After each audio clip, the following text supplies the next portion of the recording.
Hello बच्चों, let's read the question. Question says, let there be two parabolas with the same axis, focus of each being exterior to the other and the lattice rectum being 4a and 4b. The locus of the middle point of the intercepts between the parabolas made on the line parallel to the common axis is a. हमें चार option दी हुई हैं, हमने उनमें से correct option choose करनी है।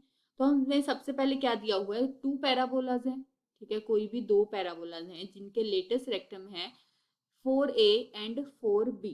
तो जो हमारी इक्वेशन ऑफ पैराबोलाज बन जाएगी, दोनों पैराबोलाज की क्या बन जाएगी, equation of parabola with latus rectum 4a।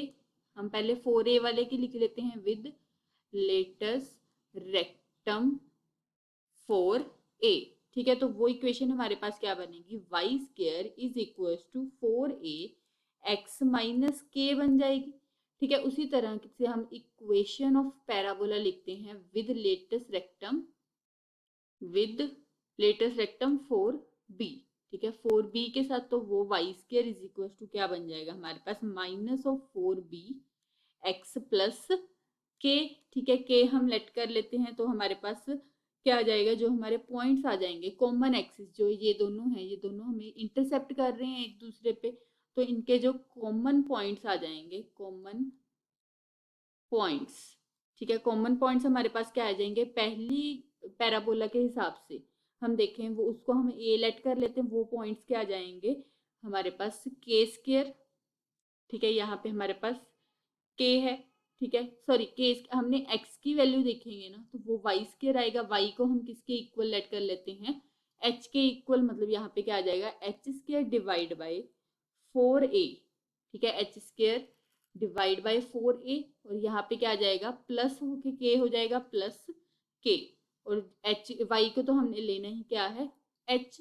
उसी तरीके से जो सेकंड पैराबोला के हिसाब से हम उसको बी ले लेते हैं, तो वो क्या आ जाएंगे हमारे पास, यहाँ पे माइनस की आएंगे, तो सबसे पहले क्या आ जाएगा, minus of h square divide by 4b। ठीक है, 4b था तो यहाँ पे माइनस ऑफ के आ जाएगा हमारे पास, सॉरी माइनस ऑफ के। ठीक है, तो इसके साथ क्या आना है, वाई की वैल्यू भी लिखेंगे। तो वाई की वैल्यू हमारे पास क्या है, एच है। ठीक है, तो ये हमारे पास क्या आ जाएगी, कोमा एच। ठीक है, अब दोनों पॉइंट्स मिलके, तो जो हमारे पास एक पॉइंट लेट करते हैं मिडल पॉइंट। ठीक है, मिडल पॉइंट हम क्या लेते हैं, पी अल्फा बीटा। ठीक है, तो जो अल्फा होगा वो हमारे पास क्या होगा, x1 plus x2 divide by 2, मतलब 1/2 बाहर, x1 प्लस x2। x1 क्या है हमारे पास, h square divide by 4a plus k plus x2 वो क्या है, minus of h square divide by 4b minus k. उसी तरीके से जो हमारे पास बीटा आएगा वो क्या आएगा, y1 प्लस y2, मतलब h plus h divide by 2, मतलब 2h divide by 2 is equal to h। मतलब बीटा तो हमारे पास सीधा क्या आ गया, h आ गया। बट अल्फा हमारे पास किसके इक्वल आएगा, अल्फा को हम सॉल्व कर लेते हैं, तो के साथ के कैंसिल हो जाएगा, एच स्क्र कॉमन निकाल लेते हैं, एच स्क्र बाहर आ गया डिवाइड बाई 4 भी बाहर आ जाएगा, 4 2 जार 8 बाहर आ गया, अंदर क्या बच गया, 1 by a minus 1 by b आ गया हमारे पास। इसको हम क्या लिख सकते हैं, अगर हम लिख लें कि 2 इधर आ गया, तो हम क्या लिख सकते हैं, 2 alpha is equal to h square divide by 4, और इनका एलसीएम ले लें तो यहाँ पे b minus a divide by a b आ जाएगा। ठीक है, तो हमारे पास लोकस ऑफ पी पॉइंट आ गया। ठीक है, लोकस ऑफ पी आ गया। तो हम देखें, अगर हमारे पास इफ जो a is equal to b होगा, a और b इक्वल होंगे, तो ये हमारे पास क्या फॉर्म करेगी, is a straight line, then it is a straight line. ठीक है, स्ट्रेट लाइन।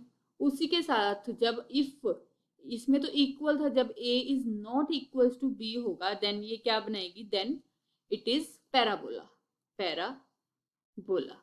ठीक है, तो हम अपनी ऑप्शंस चेक करते हैं। तो फर्स्ट ऑप्शन हमारी क्या है, straight line if a is equal to b। ठीक है, तो ये हमारी करेक्ट ऑप्शन है। Second option parabola if a is not equal to b, ये भी करेक्ट है। Parabola when a b belongs to R, मतलब सारे यहाँ पे तो नॉट इक्वल आया था, तो ये रॉन्ग ऑप्शन है।